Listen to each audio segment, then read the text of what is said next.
Thank you, Mr. Chairman. And today I'm honored to join with my good friend and colleague, Senator Kaine, to introduce a fellow Virginian, President Obama's nominee to the U.S. Court of Appeals for the D.C. Circuit, Patricia Millett. Patricia is extremely well qualified to carry out the duties and responsibilities of a federal appellate judge. I know the committee has no doubt looked at her professional career and had the same reaction as I did. This is an extraordinarily talented individual who would be a great credit to the court. Patricia earned her bachelor's degree, summa cum laude, with highest distinction in 1985 from the University of Illinois.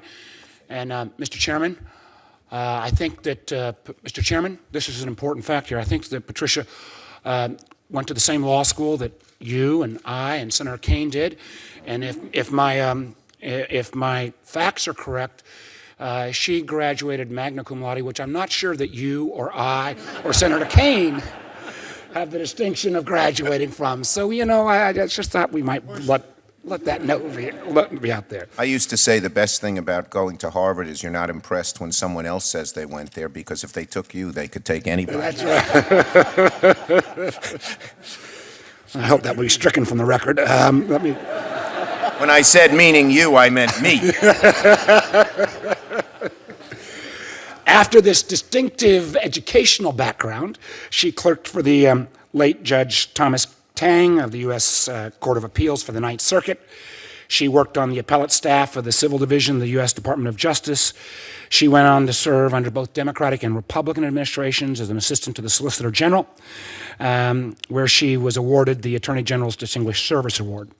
Currently, she's chair of the Supreme Court practice at Aiken Gump. Patricia has actually argued 32 cases before the High Court.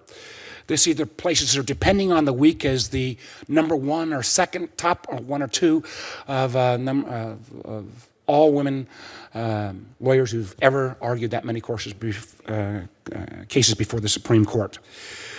She also brings a distinctive bipartisan support to this nomination. 7 former Solicitor Generals from both ends of the political spectrum support Patricia Millett's nomination. This includes Democrats Walter Dellinger and Draudes, and Republicans Ted Olson, Ken Starr, and Paul Clint. She has been recognized by the National Law Journal as one of the 100 most influential lawyers in America, and received the endorsement of the American Bar Association and the Virginia State Bar. She's got here with her family. She has, beyond these impressive professional accomplishments, she's an active member of our community. She's volunteered at homeless shelters along with transitional housing organizations. I think a couple of her kids are about to go off on missions. She's an active member of the Aldersgate United Methodist Church in my hometown of Alexandria, where she volunteers in Sunday school. She has also repeatedly volunteered her time to assist with the Street Law Project Supreme Court Summer Institute for Teachers that educates high school teachers about the Supreme Court. I know this is a program that many members of the committee widely respect.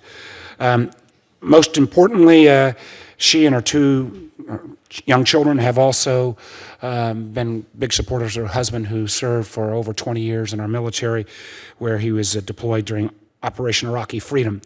Let me close before I get to Senator Kaine and say that for any of you who might not be willing to support Patricia's confirmation, I want to warn you ahead of time, both her husband and her 2 children all have a black belt in Taekwondo. So, you know, bear that in mind as well.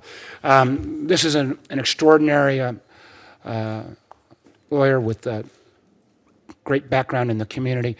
I can think of no one that would be better served, better service to the U.S. Court of Appeals, a court that is in desperate need of having its many vacancies filled.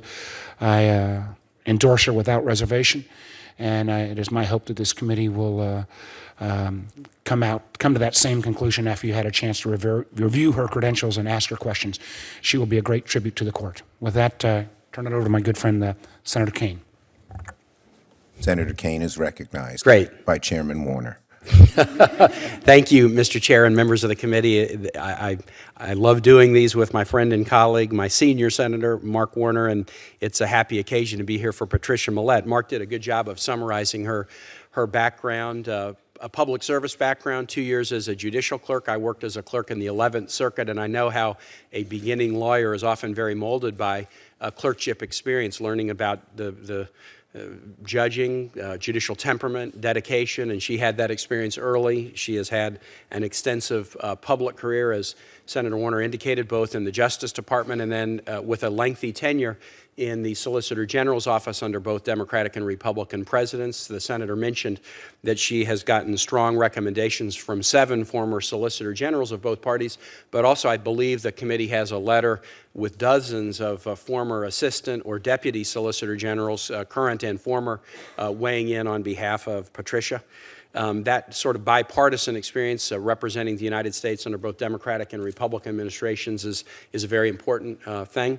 She left the public service to go to one of America's best-known law firms, where she at Aiken Gump Strauss, where she's headed the appellate practice section. As Senator Warner mentioned, she has a very distinguished record of arguing cases before the Supreme Court, 32 cases and briefs and 77 cases, but she also has an extensive record of arguing cases before the courts of appeals.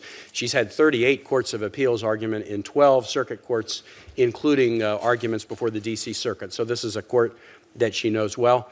Senator Warner described her family, her husband Robert, and her 2 children, Elizabeth and David, who are both here. It's a family that values public service broadly defined, active in their church, active in community activities.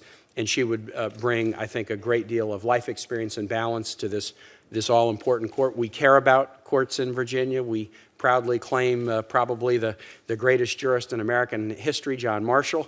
We want to have judges who have the character and the educational and career experiences that will enable them to be solid jurists, and I know Patricia would carry that out in a wonderful way. And so I encourage your favorable consideration of her candidacy and the favorable consideration on the floor. Thanks very much.